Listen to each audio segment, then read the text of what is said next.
Hello, you're very welcome along to the Matchbook Champions League podcast. We have a full team back, and Mark O'Hare, Miguel, Delaney, and Adrian Clarke. And Mark, briefly on the weekend and just Champions League in general, the long shots have been going well. You're a punter. You've told me that yourself that you love your short prices, but you found a bit of value in the long shots in recent week. And safe to say you're a man in form at the moment.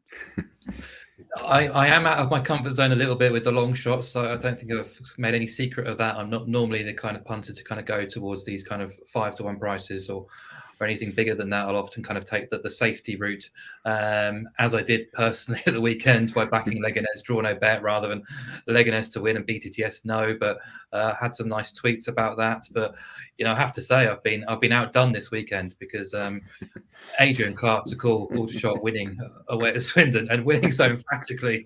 I don't think I've ever seen anything like it, and I don't think I will ever see anything quite astonishing like that ever again. Like to see a non-league team go 7-0 up away at an EFL side, ridiculous. But yeah, fair play.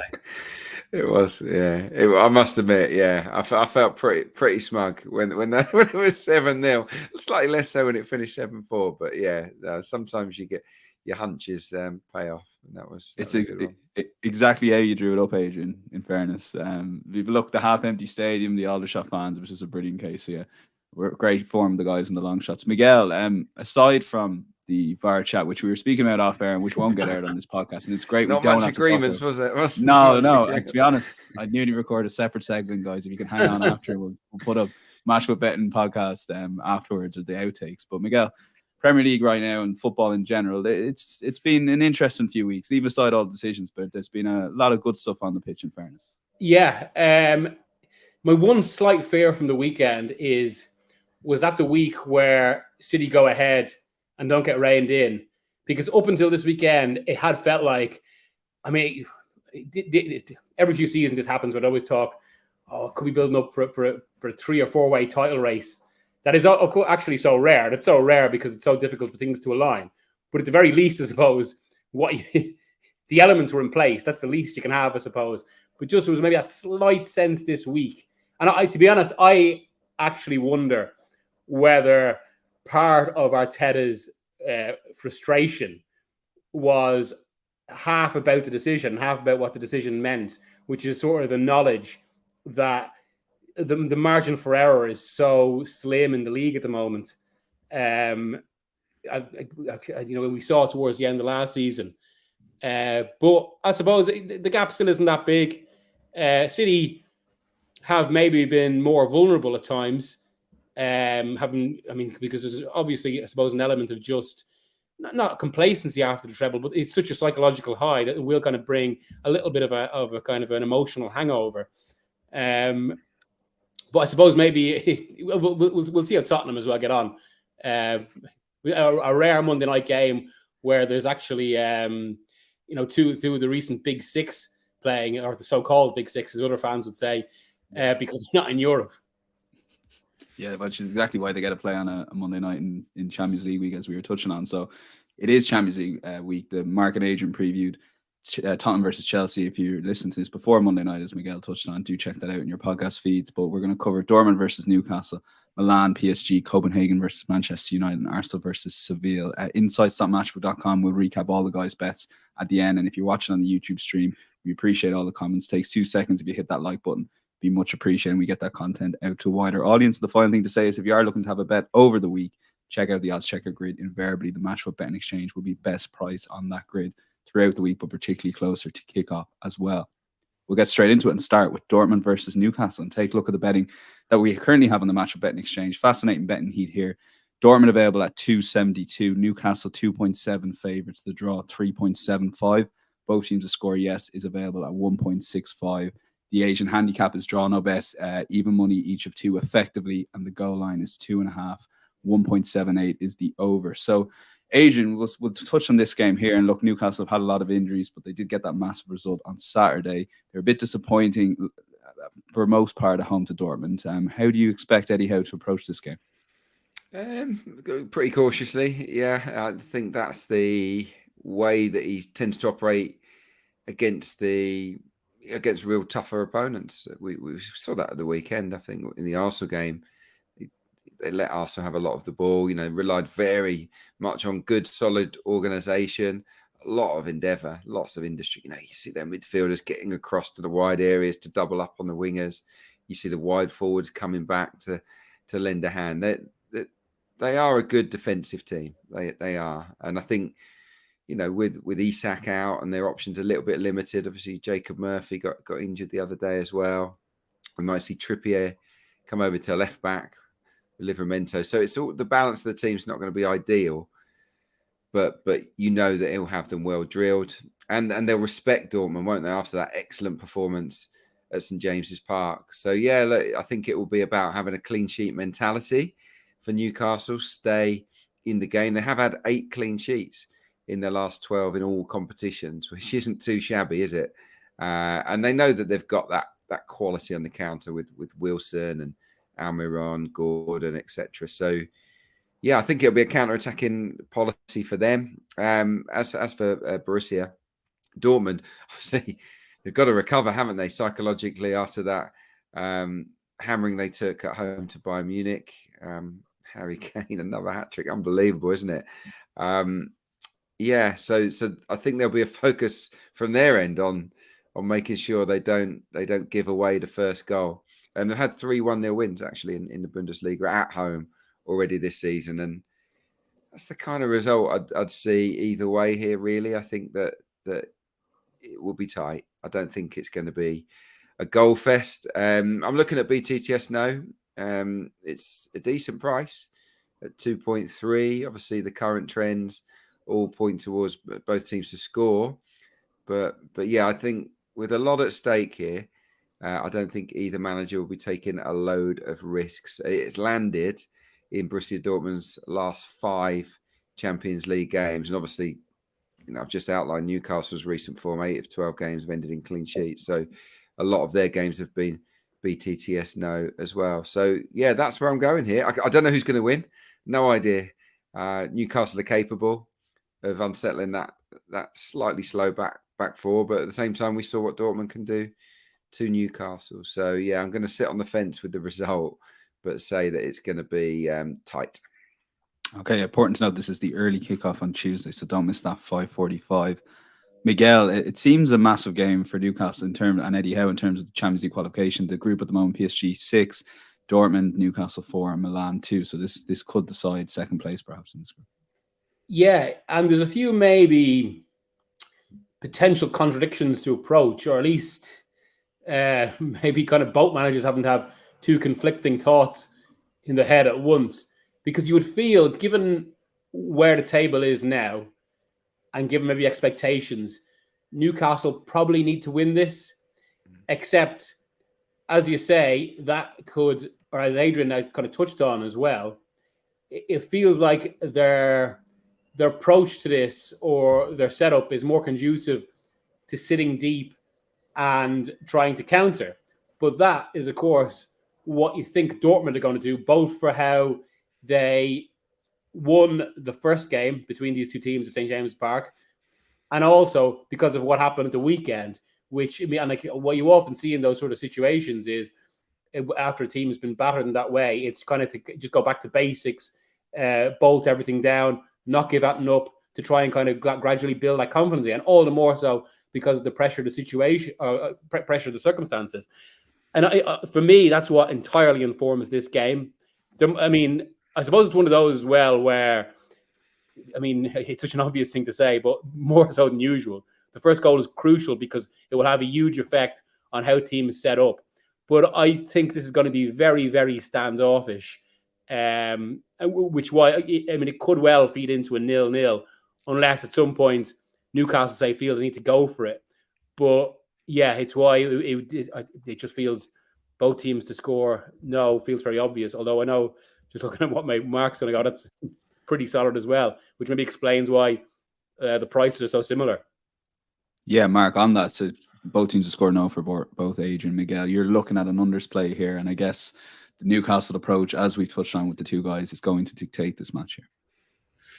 Yeah, I mean, there's a strong theory to suggest that both coaches and both teams will come into this with a must-not-lose attitude. Dortmund's win has really put them back into a position of promise in this group, and then it's kind of chucked Newcastle out of the equation for now. And this is, the first of two away trips they still have to play, going to Paris as well in the group. So, it's a tough looking schedule from here on in for Newcastle. So they might have to see this game as almost a winnable opportunity. Now, I call the first game between these two teams totally wrong. The market did move massively in our direction when we were pro Newcastle, but they did not deserve anything from that game. Dortmund were terrific, especially in that first half. Probably could and should have scored a few more goals than they did. Newcastle lacked their sort of usual intensity at St James's Park, but I thought there was parallels between their performance against Dortmund as there were to Milan on match day 1, really, where they just produced a bit of a no-show, really. And now with the injuries, the suspensions, Dan Burn also considered a bit of a doubt now too. There is an opportunity here for Dortmund. However, they're coming into this match after a desperate showing in the Klassiker at the weekend against Bayern. I mean, I've been quite critical of them all season, really, but to kind of go into that game and be so timid, so standoffish, and just get completely overrun, it's not a great indictment. And Bayern just overran that central midfield area. But Newcastle will look to try and assert themselves there. They've got players who can dominate that area: Joelinton, Guimaraes, Longstaff. It won't be easy for Dortmund here, but I look to sort of the players off the bench for Newcastle, and they are lacking bodies. So you're going to have to get a 90-minute performance out of that starting 11, really. Dortmund were dreadful here against Milan, escaped with a 0-0. They've failed to really land a punch against PSG on match day 1. They've not been as impressive as the Bundesliga results suggest they have been.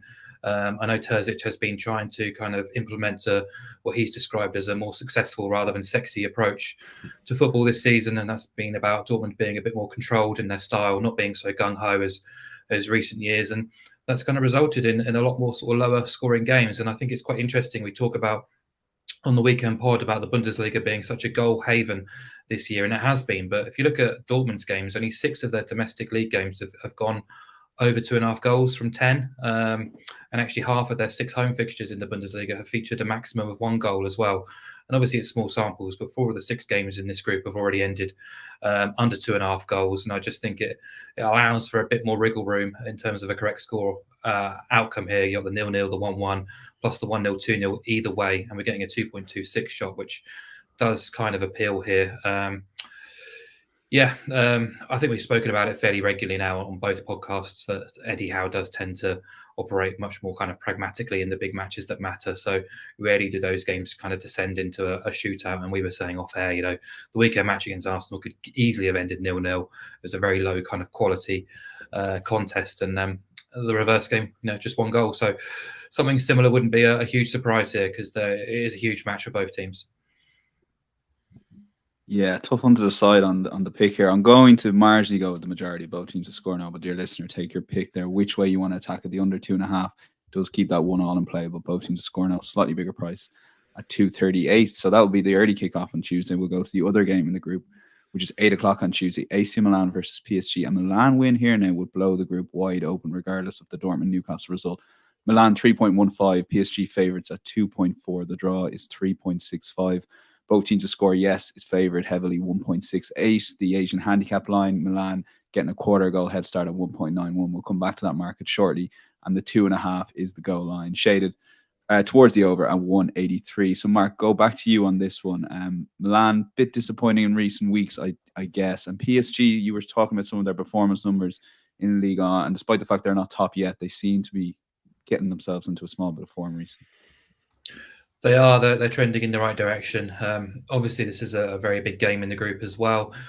I did find it quite tricky to find an angle I really wanted to hang my hat on with confidence. And the bet I've put into our sheet before the game, it's been a bit of a drift, really. I want to be pro PSG. I was looking at PSG minus a quarter on the Asian handicap, which is now odds against, but it means there's an opportunity here to back PSG draw no bet or PSG plus 0 on the Asian handicap at 175, which would now be my sort of preferred selection here rather than PSG minus a quarter. But I think both hold really good value here. Obviously, if you back the PSG minus a quarter, if the game ends in a draw, you only lose half of your stake. If PSG lose, you lose all of your stake. If PSG win, you're paid out at an odds against price. But if you back the draw no bet, obviously it's a push if the game ends in a draw and you get paid out with a win. So yeah, obviously I'm kind of probably more anti-Milan than pro PSG because Saturday night. Was it Saturday night they played Udinese? It was. They lost 1-0 at home.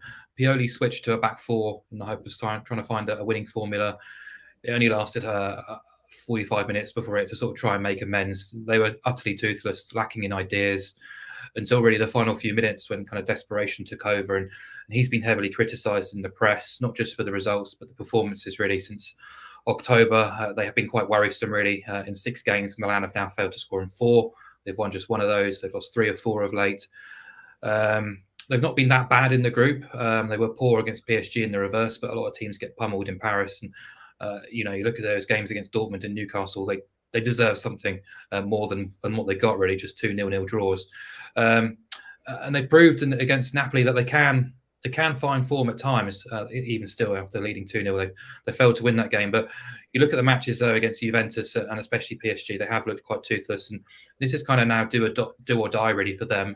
Without a goal in 3 Champions League games, if they failed to beat PSG midweek, it could really be curtains. So I just wonder whether that dynamic, that desperation, the potential for them to sort of try and release the shackles could actually play into PSG's hands here, because they're in the position of strength. They can afford to play for a point, invite the pressure, play on the counter-attack. And there has been signs they are starting to click into gear after that Newcastle embarrassment, which we covered really, where they fielded such a bizarre team selection.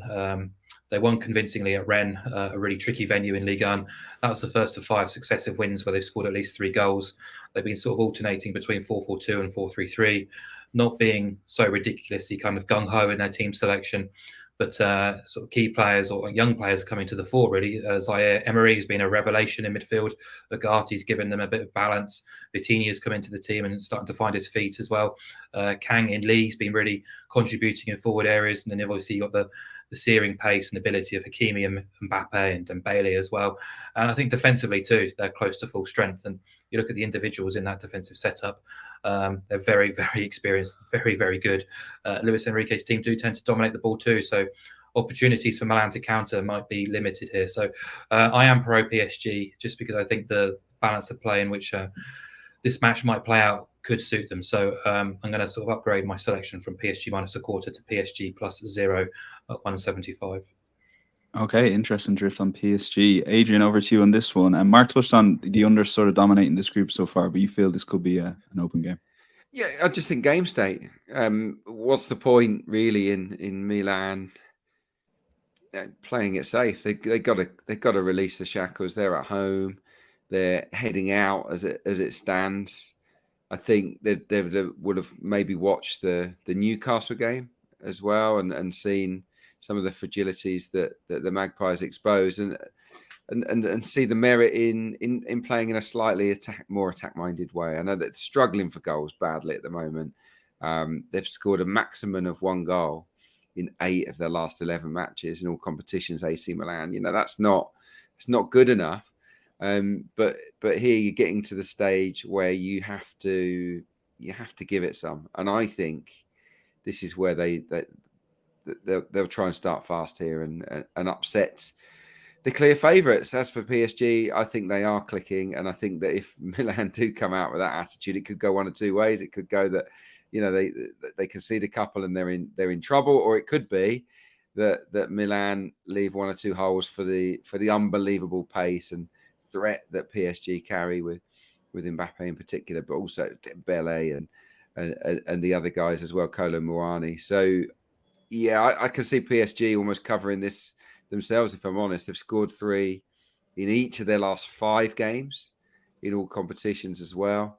I agree with Mark about the platform that Ugarte and Zaire Emery are providing for a really quite exciting front four. So yeah, I was looking at their away record recently as well, and 6 of PSG's last 8 away games in the Champions League have all gone over 2.5 goals. And yeah, just the game state. That's why if this had happened on match day 1, I don't think I'd be going for this. But I think because Milan, you can't. What's the point in just sitting there and waiting to get knocked out of the competition? I think they have to take risks here, and that could go one of 2 ways. But it should make for a slightly better game than we've seen across this group. There's been too many tight ones. Exactly, yeah, but maybe this bucks the trend. Over 2.5 goals, 183. Miguel, you're in agreement with Adrian. I saw you on a podcast recently talk about Serie A and the revival of it in recent years. So I guess you're feeling these teams, these Serie A teams, are going to compete better in Europe over the coming years.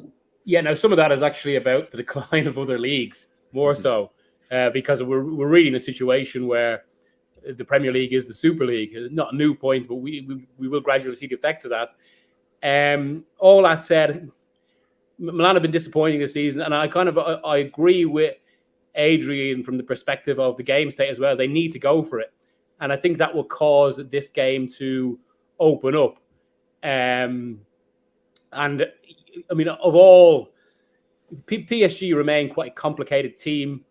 They're going through a transition of their own. They're not fully there. And yet, if there's one thing with this PSG team that plays into their hands, it's leaving space because of that pace. And that's, I think, what could happen today or at the San Siro. If it does, it could foster a proper back and forth. And we could get into a situation where maybe PSG aren't that stable, especially if Milan have that sort of kind of, that rare impetus that comes when you are on the brink of going out. And it's suddenly raised, and then there's always that frustration that they didn't do this earlier. I think that could well feed into this game, even though it's only the fourth match day. So I think there's just a few little elements that could potentially come together to make this quite or relatively high scoring, at least certainly at 2-1, which doesn't feel overly adventurous. Yeah, let's lock that in. Agreement with the guys from Miguel and Adrian. Over 2.5 goals, 183. Adrian, Miguel was challenging Milan's Arsenal 2003, 2004 comeback in the Champions League group stage. Ashley Cole getting the winner against Dynamo Kiev. Is it all coming back to you about the revival halfway through a group stage? The good old days, weren't they? Yeah. Very exciting. Yeah. Long gone. We will move on to Copenhagen versus Manchester United, and we'll get Miguel's thoughts first here once we take a look at the betting that we have on matchbook.com. Copenhagen 4.4 underdogs here. Manchester United 188. The draw is available at 4.0. Both teams to score yes. 173. The Asian handicap line, Copenhagen getting a half goal star at 2.1. And the goal line here, once again, 2.5, 183 for the over. So, Miguel, we haven't had your thoughts on United for a few weeks. Do you ever get sick of talking about Manchester United on these podcasts? And it's the thing as well. I mean, I feel like I've just done United relentlessly lately because it's just always the way. Yeah. There's not much going on there, really, is there, Mick? Yeah. I mean, not much to talk about. There's few stories in football, or a few as big, or I suppose let's be fair as well, that get as big an audience as a Manchester United crisis. Manchester United fans are obviously invested, and I suppose there's an element of other fans kind of reveling in it. The great irony, of course, is that their actual games aren't that watchable. In fact, lately they've been awful. It does remind me a bit of the last few months of Solskjaer and a lot of Mourinho. That's not necessarily encouraging for Ten Hag. And it does kind of feed into the greatest concern here, where this is something it's a point increasingly made, but I think it is by far the most relevant. You would think a year and a bit into the job, almost a year and a half, really, and even allowing for all the injuries he's had, United will be playing something close to what you would imagine Ten Hag's ideal is, or what they're playing in February. But there's been none of that. It's been kind of this very individualistic football, or basically kind of trying to fight and being dependent on moments of inspiration. Now, I suppose the flip side of actually the games being awful and me always being sent to cover them is there is always a story out of these games, as we saw with the last Copenhagen match. And I'm expecting extremely similar to that game, especially given United just have that slight bit more comfort from the win. But really, they obviously, they certainly need a result here, but really they need a win here. But it feels like, and it's remarkable to say this, but it was very striking from the first half at Old Trafford. Copenhagen at the moment feel like have a more defined idea of football, that they were more willing to go out and control the game in a way that just shouldn't be happening at Old Trafford. There'll probably be more of that in this game, and expect United to respond around it. I think United, just through sheer individual quality, will get through, or they'll claim the win as they have done in these games. Well, I'm expecting similar. It could be 1-0, 1-1, really don't think this will be kind of, certainly if United go ahead, which is a big if, it's not like the handbrake will be off or anything like that. So I'm going under 2.5. Under 2.5, 2.16 for Miguel. Incidentally, the group Bayern 9 points, Galatasaray 4, United 3, Copenhagen 1. So nearly must win for Copenhagen in some ways. Mark, over to you on this one. And Miguel sort of touched on a lot of Manchester United. They're a great team to talk about, maybe not the best team to watch in terms of when you're looking to bet on how those games are going to go. Maybe I found this one relatively straightforward because I think anyone who saw Bayern Munich sort of labour to a 2-1 win away at Copenhagen on Matchday 2 will be well aware this isn't an easy task for Man United, as anyone who saw Man United kind of stumble their way to a 1-0 win over Copenhagen on Matchday 3 will know it's not going to be an easy task. And actually, I think anyone who's seen Man United play at all this season will know they're not to be trusted odds-on favourites, especially away from home in a tricky game. Now, Ten Hag has got a really relatively decent record in these kind of fixtures when United are expected to win, priced up at odds on, especially away from home. But more recently, things have looked increasingly desperate on and off the pitch. And I think the eye test has told us all that at the moment, United are not to be touched at these kind of prices. You have to oppose them. So that's what I'm doing. I'm going to back Copenhagen plus half a goal, which is 2.1 now on the Match Exchange, which is a very nice price. Just in that reverse game, Copenhagen had 16 shots at Old Trafford. Obviously, that penalty saved in stoppage time denied them a share of the spoils. They hit the woodwork. They fully deserve something out of that fixture, as they did in the first game against Bayern Munich as well, where they did lose the shot count 15-11, but the expected goals figures were basically even, and they had 9 shots in the box against Bayern. They were very, very competitive in that match. And I think they'll be set up to get something out of this game. I think they're more than good enough to potentially get something more than just a point, even, because just looking at United, they won that weekend match against Fulham, where the game looked to be heading for another sort of dour draw. Fulham sort of failed to clear the ball, and Leno probably should do better with the shot from Fernandes. But it's just another very, very unconvincing win for Man United. They conceded 18 shots at Craven Cottage. You still got Maguire and Evans starting at centre half. You've still got Dalot playing, despite being all over the place defensively in the last few weeks. It's really questionable what Anthony is offering this team. Højlund's getting no service. Rashford not involved at the weekend, whether that's disciplinary reasons or injury, we're led to be told, but could be one or both. If you single in on United's actual wins this season in Premier League or Champions League, none of them have been convincing and none of them have been impressive. The teams they've beaten, Brentford, Wolves, Forest, Sheffield United, Burnley, Copenhagen, well, they rescued the wins in stoppage time against Brentford and Forest. They were second best and very fortunate not to concede a penalty against Wolves in the last minute. They saved the penalty against Copenhagen. Bruno scores a stunner at Burnley, and then they need a late goal at Sheffield United as well. You can pick holes in all of their wins. So there's a fair argument to suggest they should be worse off in the Premier League and the Champions League based on what the actual league table is saying to us right now. So more than happy to oppose them, more than happy to take Copenhagen plus half a goal at odds against. Yeah, Adrian, over to you. And I'd say it'll be hard to add much to that case, to be fair. Very comprehensive, both pro-Copenhagen and anti-Manchester United in terms of looking for them in the Asian handicap. But Adrian, you were the first man to discover Copenhagen. Bit of value in the market with that Bayern shout. And for a team that's 1 point out of 3, I think they've been very impressive in the Champions League. Yeah, really impressive. And yeah, I like a Copenhagen handicap, and I'm going down that road again. I'm going to copy Mark here. Yeah, it did leap off the page, especially when I saw it was originally 2.2. Then I saw it was trimmed into even money, and now it's come out a little bit again.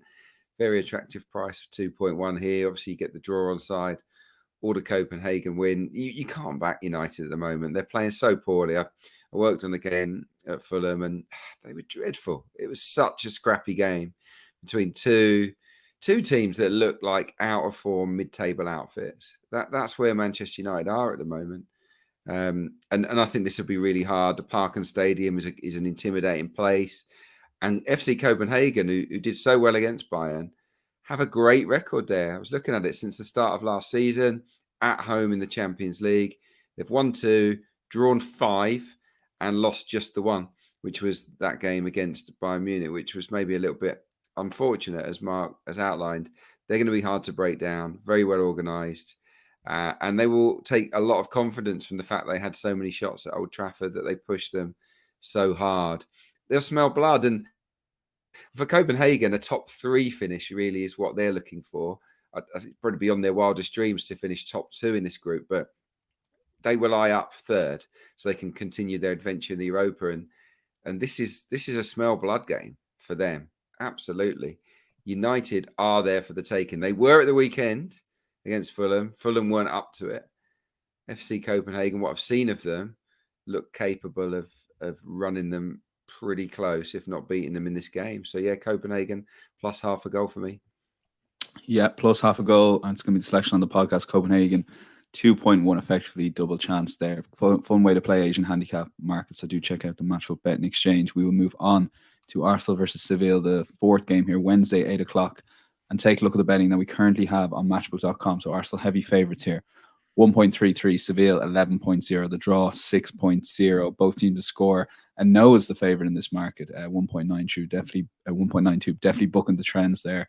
Asian handicap line sees a 1.5 head start for Seville at even money, and the goal line is 3.5, but that is heavily favoured towards the under. Adrian, over to you here, and I guess Arsenal have been impressive in their only home game at home, but I guess the lack of Jesus and other players being out means this probably could be a little bit tighter than maybe it otherwise might be. Yeah, I think the odds are a little bit too skinny on Arsenal here, actually. I think that considering that Partey's out, Jesus is out, and maybe Odegaard, we don't know as yet. They're three big players, and obviously Jesus, 3 and 3, scored in every game in the Champions League as a central striker, which we've not really seen from him in the Premier League so far this season, barring one game, I think. So, yeah, I think that Arsenal are a little bit out of form creatively as well, not been carving that many chances out.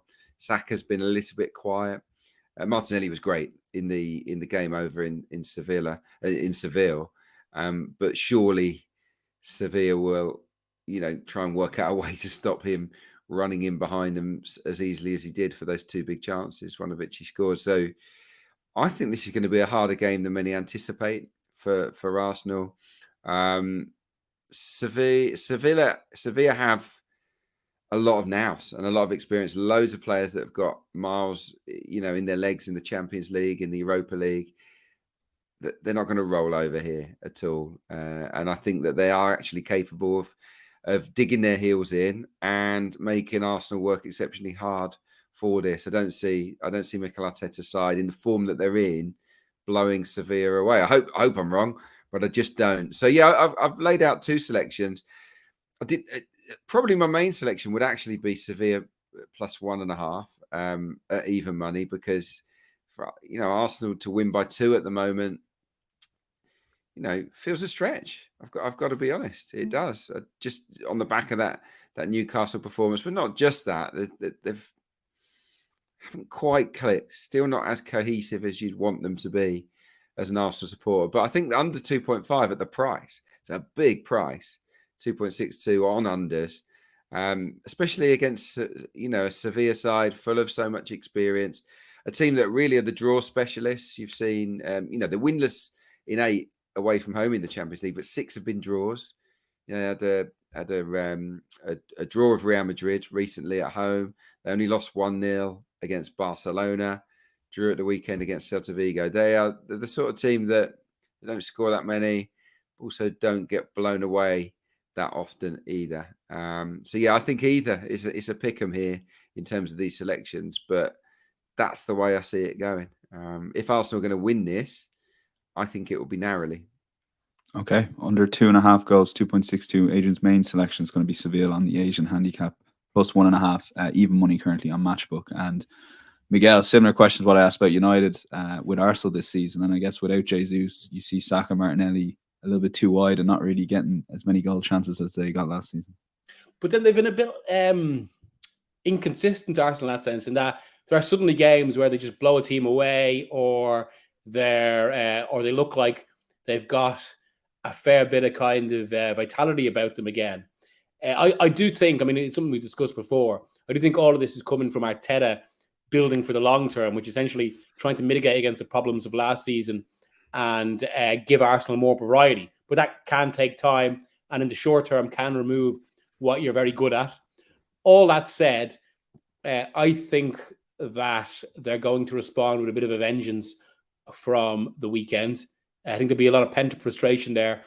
And Sevilla might just be the right sort of opposition, given that they've obviously had so many issues in Spain. It's been a bad season for them. And although they actually scored goals, maybe cuts against the second part of it, because I'm going for Arsenal and both teams to score no. But I think this will be one of those where Arsenal just have a comfortable home win in the way teams sometimes do in these situations, even if they're not at the best, but when they respond to a setback. Because, I mean, let's be fair, they've still been quite, results-wise, they've been consistent, Arsenal. And even the defeat at the weekend was their first in the league this season, and in fairly contentious situations in a difficult match. Okay, Miguel going for Arsenal, both teams to score no or effectively win to nil, 2.4 on Matchbook. Mark, what about that point in that, like, probably a good time to go against Arsenal in some ways this midweek, given the injuries that Adrian outlined. But as Miguel maybe touched on, are Sevilla the right team to perhaps take advantage of that? Difficult to sort of say with certainty. They've not been great this season. They haven't been good in this group at all, really. They were second best at home to Lens and away to BSV on the first two match days. Managed to escape with a draw in both of those before the defeat to Arsenal, which came under new management. But I think Arsenal were fully deserving of that victory. I thought they were actually really quite impressive in Spain. However, sort of more recently, they have gone toe-to-toe with Barcelona, despite losing that match narrowly, and they held their own against Real Madrid, where they're perhaps the better team at the Sanchez-Pizjuan. So they're not lacking in quality. They've got plenty of experience, plenty of potential and ability in that squad. For me, it's just an opposition to Arsenal being 1.34 to win this game. Arsenal basically going off the same price here as Atletico Madrid are to beat Celtic in Madrid. Just feels like a bit of a disservice to Sevilla, really. So, I'm going to take the odds against on Sevilla with a 1.5 goal start.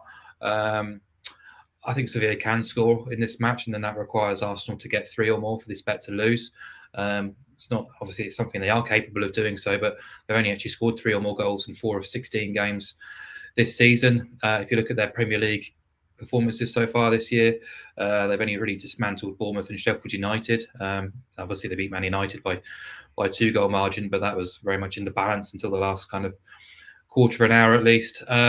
So yeah, there might be a blowback after what happened at the weekend, where I hope you guys with Arsenal connections don't mind me saying, but I thought the club conducted itself pretty shamefully.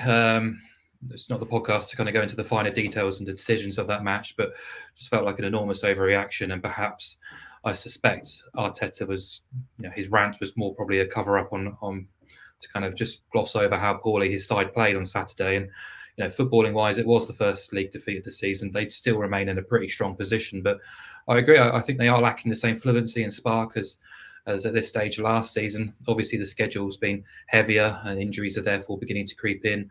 But yeah, Jesus was, I thought, outstanding in the reverse game in Spain. So to not have him as that kind of lead player, that link player, and I know Odegaard hasn't been at the same level this season, but if he is missing too, that does hinder Arsenal quite substantially. They had that poor week with the West Ham Cup defeat chucked in as well. So yeah, it just feels like a good opportunity to oppose a really short price on Arsenal, which are Arsenal more likely to beat Sevilla than Atletico are to beat Celtic? I think this is a tougher game for Arsenal than it is for Atletico. So yeah, I'll back the visitors with a 1.5 goal start. Okay, Seville plus 1.5 goals is the lock in there on that game on the Matchbook pod. That's even money. Copenhagen plus half a goal in that game, 2.1, and we're going for over 2.5 goals. Milan, PSG, and we're locking in both teams to score no. Dortmund versus Newcastle. Insights.matchbook.com for a full recap of those bets and all the bets coming up here, as we have one each in the any other bets section. I'll start with you, Adrian. Interesting one, kind of left off the page in the I'll have a second look at that. And it's Red Star home to Leipzig, and you're going for goals in this game. Yeah, I am. Red Star Belgrade aren't very good at defending. They have conceded at least twice in the last 5 Champions League games. I was looking at some of the data. The expected goals against is the highest, the worst of all 32 teams in the competition so far this season. Their goalkeeper has made more saves than any other goalkeeper. So they're a little bit open. This bet has landed in in 10 of Red Star's 17 matches in all competitions this season. That's obviously over 3.5. So 4 or more goals has landed in more games than it hasn't. For them, they can score, but they very often concede. And it's a similar story with Red Bull Leipzig. They've scored a lot this season. I think they've got 25 in the Bundesliga. Their last 4 Champions League games have all gone over 3.5. In fact, all 3 of these the group games this season have been 3-1. There's a couple of wins in there and a defeat as well. So yeah, I just meshed it all together, and I thought, well, these are 2 sides that are far better going forward than they are at the back. It's a little bit like Milan. Red Star need to sort of go for it. I think this could be quite a fun game. I do. I'm going for goals, and the price is nice. Yeah, 2.56 over 3.5 goals in the same group. Miguel, City at home to Young Boys. City just needing a win or maybe a point will probably do it for qualification, and they've been very ruthless, as you've touched on. Interesting team selection. I guess Haaland will be rested because he's carrying that slight knock, but you're expecting goals in this game. Yeah, and just on that, I mean, Haaland maybe mitigates what I was, the Haaland injury or knock maybe mitigates what I was thinking of, which is that a best bet could well have been City to win 6-1. Yes, I've actually I skipped ahead to the best bets and completely spoiled it there, Miguel, for you. You're looking at Bayern and over 3.5 goals. Apologies. But my one here is Bayern, and I mean, obviously Saturday was a big statement for Bayern in what has actually been quite not a very convincing season so far. That of course was reflected in everyone will have seen, I suppose, all the footage doing the rounds of Tuchel not exactly in that civil with the analysis teams and that, or media. But like a feature of Bayern's season has been they'll score a lot, but they're very vulnerable. And it's clear, I mean, it's obvious now that Tuchel, or it's obvious why Tuchel wanted a defensive midfielder in the window that he didn't get. And it creates high-scoring games. They should have too much quality for Galatasaray, who've been involved in some high-scoring games of their own. And Bayern are over 3.5. I'm always thinking that's a little bit conservative now. But yeah, I'll stick with it. Oh, you're muted, Dan. It's been a bad minute or two. I was just saying there, Miguel. It's been a bad couple of minutes. Hey, look, it's not like we're live or anything. You can just scrub it out in the edit. This is for the people watching. This is just for you only. No one will be hearing this back on the audio pod anyway. If you are watching on YouTube, I could probably hear it back. Thomas Tuchel slowly building a Bayern Munich team that could potentially win a Champions League. I think we will see. Mark, your any other bets here? This is what confused me. You were going for a Manchester City by any other score. A market available on the exchanges, and one available obviously on the Matchup Betting Exchange. Yeah, so I backed this selection on match day 1 when Man City hosted Red Star, and we fell a goal short. Likely to be no Erling Haaland for Man City this midweek, but I still think they're capable of winning comfortably against Young Boys at the Etihad. So backing Man City to win by any other correct score on the correct score market comes in at 246. We're effectively backing City to win and score 4 goals or more. That's how you'll get paid out. Now, Young Boys have played 3 Champions League games this season. They have conceded at least 3 goals at home to both Leipzig and Manchester City. They also shipped 2 away at Red Star on match day 2. So I don't think City scoring 4 or more is that far-fetched, really. If you look at the finer details of Young Boys' matches so far, they have faced the second most shots, the joint most shots on target, and the second highest expected goals figure across the group stage. They're giving up 3.2 XG per game, 22 shots, and 10.6 shots on target. Not the kind of figures which will encourage them going to the Etihad, where Manchester City have won, I think, is it 24 games on the spin across all competitions this calendar year.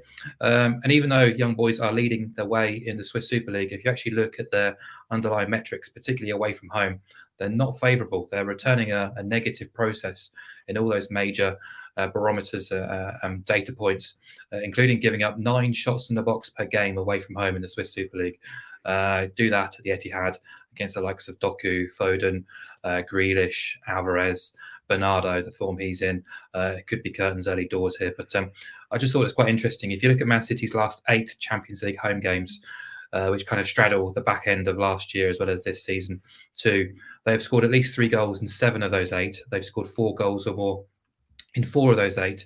And you look at the opposition during that sample, they played twice against Real Madrid, Dortmund, Sevilla, Leipzig, and Bayern Munich, all in that sample.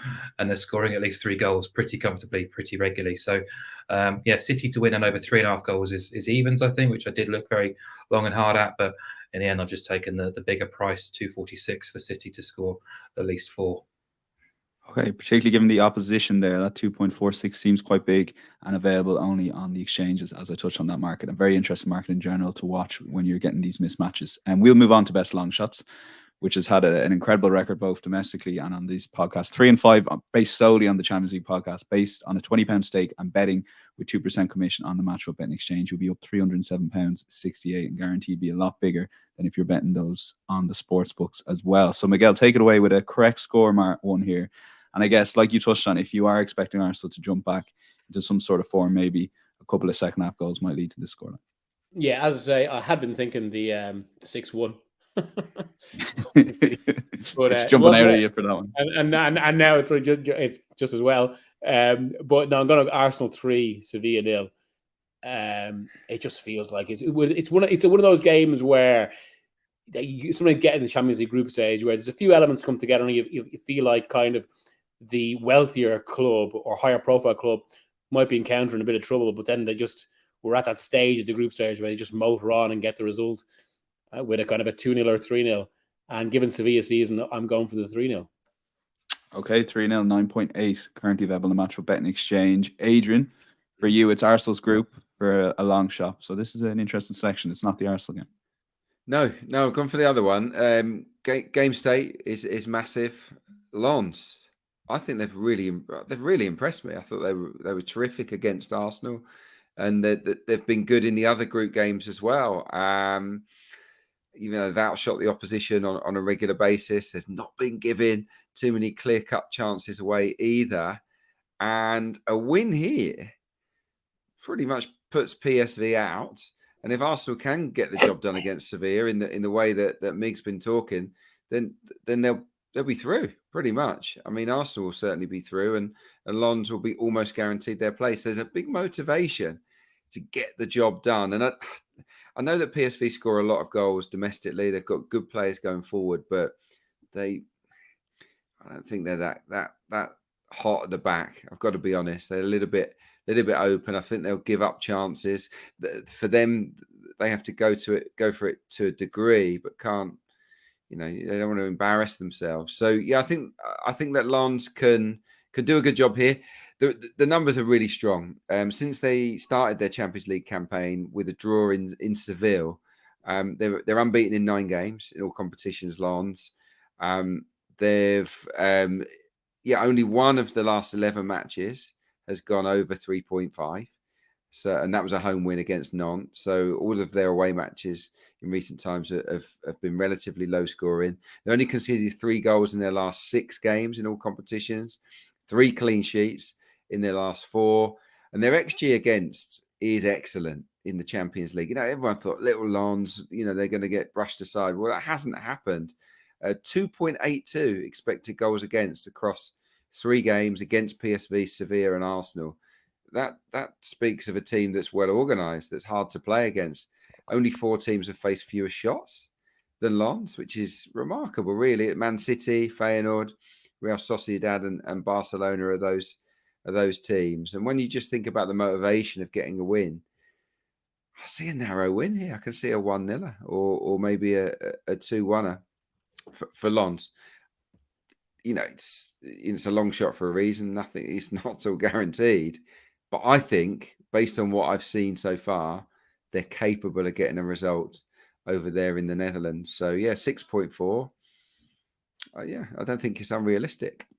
Okay, if Adrian can bring his non-league form into Ligue 1 and Champions League, I'll be fair play to Adrian. So that's an interesting shout though. Lens and under 3.5 goals, 6.4. And Mark, another interesting shout here in the long shot sections. A game we've covered. You're going against Manchester United, and you feel this is the best way if you want a fun long shot to get this bet on side.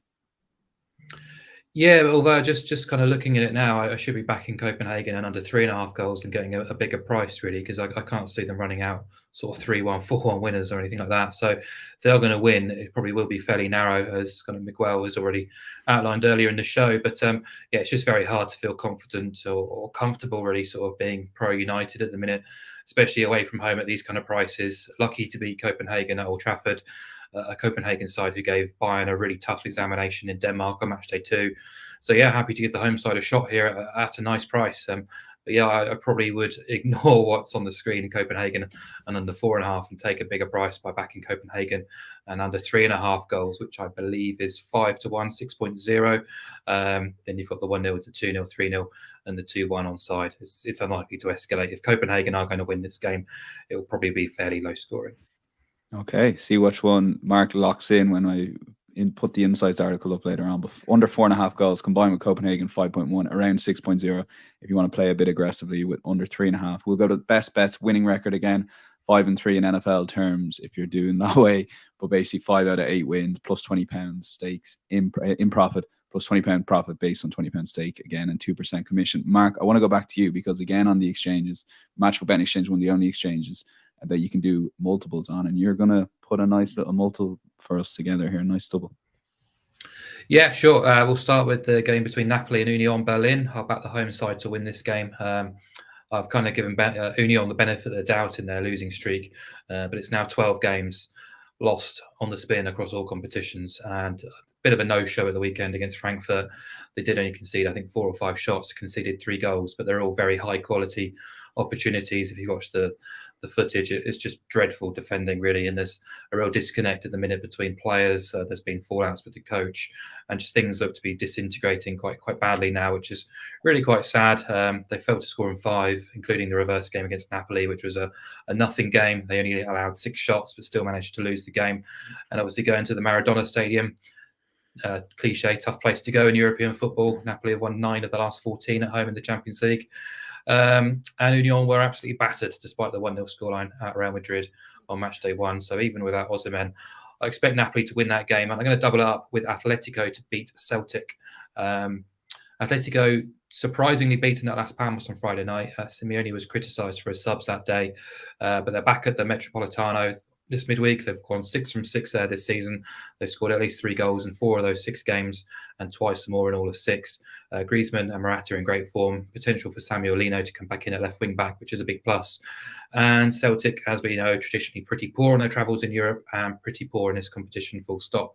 Really, after 3 match days, they've had the fewest shots and the lowest expected goals output in the competition so far. And I think Atletico would be much too good for them. So double the 2 up, Napoli to win and Atletico to win, pays 1.95. Okay, seems pretty reasonable, just under even money. Adrian, first question to you. Have you ever played in a team that's lost 12 games in a row? No, I've played some bad teams, but no, I can't think that would have happened at all. No, luckily. No, that's shocking. That's shocking. I was looking at that game as well as a possible best bet potential, but yeah, they should win. I was looking at Napoli on a sort of minus handicap, but with Union not giving that many chances away in their last game, I backed away. But no 12 game defeats for me. That's good to hear. I was expecting a cool story from that one. Milan PSG is your best bet. You're strong in the overs there.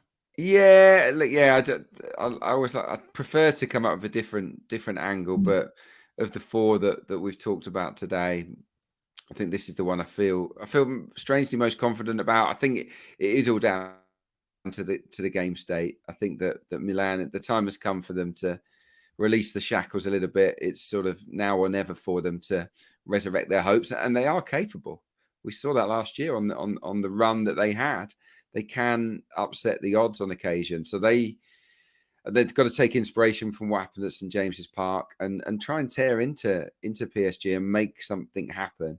That could work for them, but it also could backfire in that it leaves a bit of additional space for kind of Morani, Mbappe, Ramos, whoever wants to play in that lineup, Dembele. They are full of goals. They've scored 3 goals in their last 5 games, PSG, and are cranking into gear very nicely. 6 of their last away games in this competition have gone over 2.5. And given where we're at in the group, I think it's going to happen again. Okay, 2.5 over 2.5, 183. Miguel, finally over 3.5 goals. City Young Boys. We got there eventually, but this seems, fairly likely to happen, and it's close to even money, to be fair. Yeah, I've referenced a few times already, but just City at home in the Champions League group stage, given the form they've picked up recently. I know we spoke about kind of how they've maybe been a bit vulnerable earlier. Not in the last few games, or certainly not since getting beaten by Arsenal.